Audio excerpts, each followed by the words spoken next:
Ikaze muri amakuru ku buryo burambuye inshuti bakunzi bacu yo ku itariki ya 6 z'ukwezi kwa karindwi umwaka wa 2026 mwateguriwe kandi mugiye kugezwaho nanjye Fabrice Mporana nayo dore ingingo z'ingenzi amakuru yacu ari bwibandeho.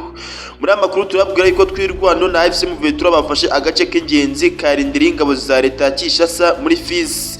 Naho raporo nshya ya ONU yahishuye ko intambara yakajije umurego muri Minembwe igira n'ingaruka zikomeye cyane ku basivili. Mama 23 yashinzwe na FRDC kugaba ibitero bya drone Ibaraka mu gihe ibyo birego bitarabonerwa gihamya yigenga. Imirwano ikomeje hagati ya Mama 23 na Repubulika Iharanira Demokarasi ya Kongo ikomeje gukaza umurego kugeza ubwo ingabo za Repubulika Iharanira Demokarasi ya Kongo zarwaniye ibiryo n'abazarendo. Izo nizo ngingo z'ingenzi amakuru yacu agiye kwibandaho. Amakuru ku buryo burambuye turagaruka mu kanya gato katarambiranye.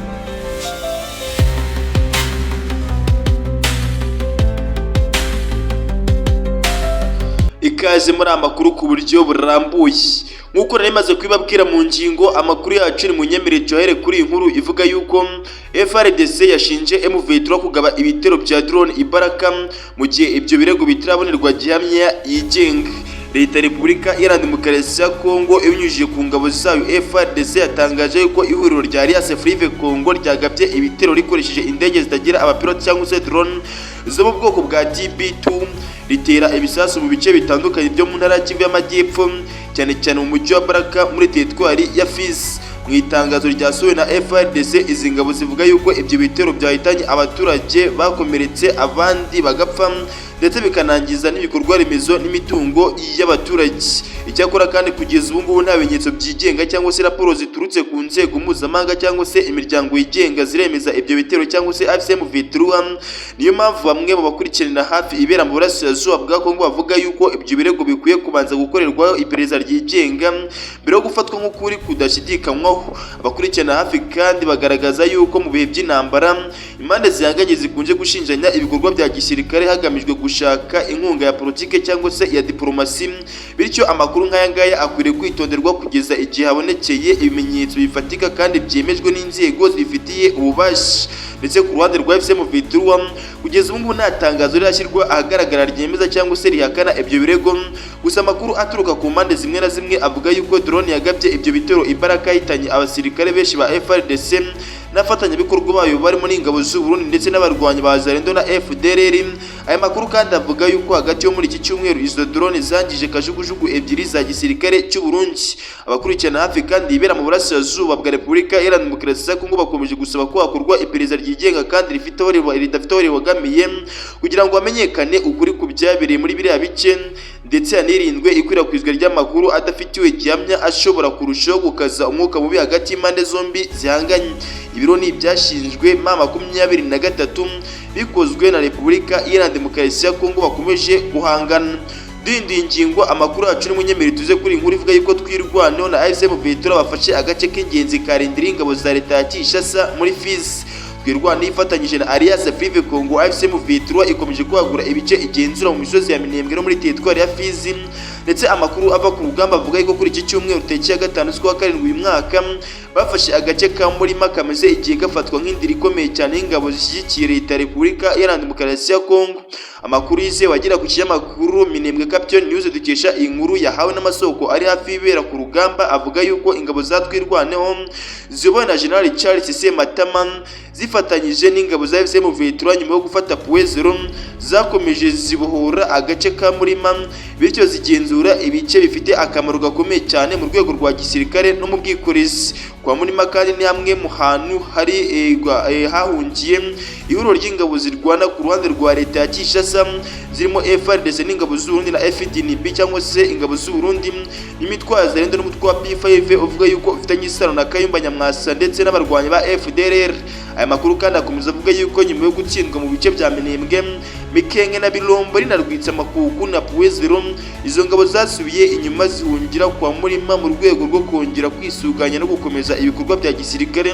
Icyakora amakuru ava muri kara gace avuga yuko naho zaje kuvanwa nyuma y'iyo mirwano ikaze.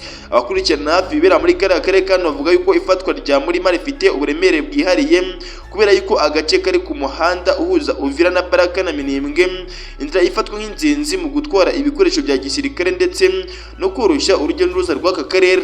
Bamwe mu baturage batuye hafi kandi aho imirwano yabereye bavuga yuko nyuma y'iyo mirwano ingabo zari ku ruhande rwa leta zasubiye inyuma zerekeza mu bindi bice, mu gihe twirwanaho na AFC M23 zakomeje gushimangira ko zigenzura biriya bice bimaze gufata.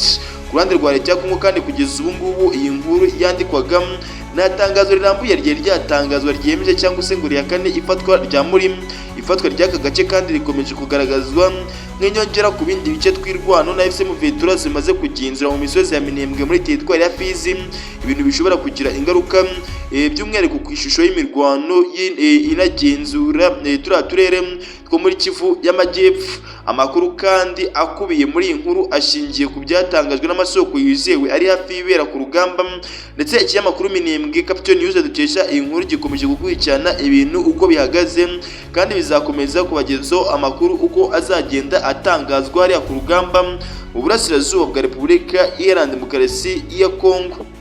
Inshuti bakunze bacu munyemerere tuve kuri iyi nkuru duhindure ingingo, tuze kuri iyi nkuru ivuga yuko raporo nshya ya ONU yahishuye uko intambara yakajije umurego muri Minembwe ndetse ikagira n'ingaruka zikomeye cyane ku basivili. Raporo nshya y'itsinda ry'impuguke z'umuryango w'abibumbye ONU ku bibazo by'umutekano muri Repubulika Iharanira Demokarasi ya Kongo yagaragaje yuko imirwano ikaze yakajije umurego mu misozi miremire ya Minembwe ishyira ubuzima bw'abaturage b'abasivili mu kaga gakomeye. Ni mu gihe kandi ibikorwa bya gisirikare byagabwe n'ingabo za leta ya Kinshasa zifatanyije n'iza Repubulika Iharanira Demokarasi ya Kongo n'imitwe ibashyigikiye byatumye ako karere karushaho kugenzurwa n'intambara. Raporo kandi yashyikirijwe komite ishinzwe ibihano n'akanama k'umutekano ka ONU tariki ya 8 z'ukwa gatanu uyu mwaka, ndetse inayobowe n'itangazamakuru, ivuga ko mu mpera z'ukwezi kwa mbere kwa 2023 ingabo za FARDC zifatanyije n'imitwe y'abazalendo n'ingabo z'u Burundi FDNB ndetse n'imitwe yitwaje intwaro ikorera muri kariya karere zatangaje ibikorwa bikomeye cyane bya gisirikare ziturutse Uvira zerekeza muri Minembwe zigamije kurwanya umutwe wa twirwanaho n'ihuriro Alliance Fleuve Congo AFC M23. Raporo kandi ivuga yuko iki gikorwa cyagize ingaruka zikomeye cyane ku mutekano ku mibereho y'abaturage, kuko icyakurikiwe n'imirwano ikomeye cyane yamaze ibyumweru byinshi, bituma ibikorwa by'ubuhinzi n'ubucuruzi n'ubwikorezi bihagarara hafi ya byose. Nk'uko raporo ibigaragaza, umutwe wa twirwanaho ufite abarwanyi beragake 20 abarwanyi beragake y'ibihumbi 2500 n'ibihumbi 3 bayobowe na General Charles Sematama. Raporo kandi igaragaza yuko bafashwa n'ihuriro Alliance Fleuve Congo AFC M23 ryoheje izindi ngabo zo kongera mu bihe bitandukanye kuva mu mwaka wa 2025 no mu ntangiriro za 2026, nyuma y'uko FARDC n'abafatanyabikorwa bayo bafunze inzira nyinshi ziganisha Iminembwe mu minsi yashize. Tariki ya 31 z'ukwa gatatu 2023 batangaje ibitero bikomeye cyane bigamije gufata aka gace. Raporo ivuga yuko nyuma yaho twirwanaho na AFC M23 bahawe ubufasha binyuze mu bitero bya drone ndetse no gutanga ibikoresho byo mu kirere, ibintu byatumye FARDC isubira inyuma iva mu birindiro byabo by'ingenzi birimo Murabya, Kundondo na groupement ya Bijombo. Kimwe mu bice kandi by'ingenzi bigize raporo nuko abaturage batuye Minembwe nk'inkengero zawo bisanze bari hagati y'impande zombi z'imirwano. Impuguke zawo zivuga yuko kuva hagati yo mu mwaka wa 2025 Minembwe yasogozwe n'ibikorwa bya gisirikare bya FARDC n'ingabo zifatanyije, ibintu byatumye inzira zose z'uku butaka zifungwa, bikabangamira urujya n'uruza rw'abaturage ndetse no kugenzura ibiribwa n'imiti n'ubutabazi bwihutirwa ku baturage. Raporo kandi ivuga yuko mu kwezi kwa kabiri kwa 2023 inzira zonyine zari zisigaye yashobokaga yo kugira Iminembwe ariyo mu kirere, ibintu byarushijeho gukaza ibibazo by'ibiribwa n'ubutabazi. Raporo ya ONU kandi ivuga yuko bamwe mu baturage ba Minembwe basabye FARDC n'abafatanyabikorwa bayo bafatanyije n'abafatanyabikorwa bayo kugota Minembwe hashyirwaho inzira yihariye y'ubutabazi kugira ngo abasivili babashe kubona ibiribwa n'imiti n'ubufasha bw'ikiremwamuntu. Iyi raporo kandi iravuga yuko bamwe mu baturage bashinje FARDC n'abafatanyije kubashyira mu kaga, basaba ko abasivili bahabwa uburyo bwo kuva mu bice birimo imirwano n'umutekano. Impuguke za ONU kandi zivuga yuko ibyo bikorwa ibyo bikorwa igihe cyabyo byemejwe n'ibimenyetso bifatika bishobora guteza impungenge zikomeye ku iyubahirizwa ry'amategeko mpuzamahanga arengera abasivile n'ibihe by'intambara. Iyi raporo kandi igaragaza yuko abayobozi ba Twirwano na AFC M23 bashinje FARDC n'ingabo z'u Burundi FDNB kugaba ibitero ku basivile b'abaturage b'abanyamurenge cyane cyane binyuze mu bitero byo mu kirere. Icyakora kandi itsinda ry'impuguke rya ONU rivuga yuko nubwo abaturage b'abasivile bahuye n'ingaruka zikomeye cyane z'imirwano, ritabonye ibimenyetso bihagije byemeza yuko ari gahunda yihariye yo kubibasira ku bushake.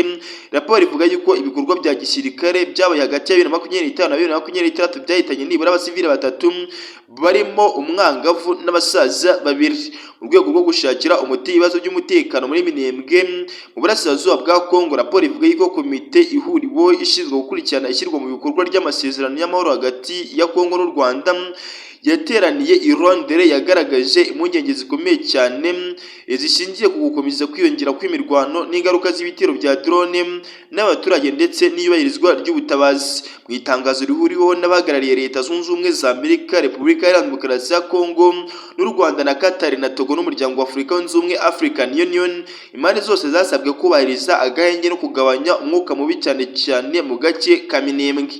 Raporo isoza kandi ishimangira yuko ibibera mu misozi miremire ya Minembwe bikomeje guteza impungenge n'umuryango mpuzamahanga, aho hakomeje gusabwa impande zose zifitanye uruhare n'imirwano gushyira imbere ku kurengera abasivile no gufungura inzira z'ubutabazi no gushaka umuti wa politike ushobora guhagarika Uburundi n'intambara imaze igihe ihungabanya ubuzima bw'abaturage mu burasirazuba bwa Repubulika Iharanira Demokarasi ya Kongo, nk'uko byatangajwe n'akanama ka ONU gashinzwe umutekano ndetse gasohoye iyi raporo.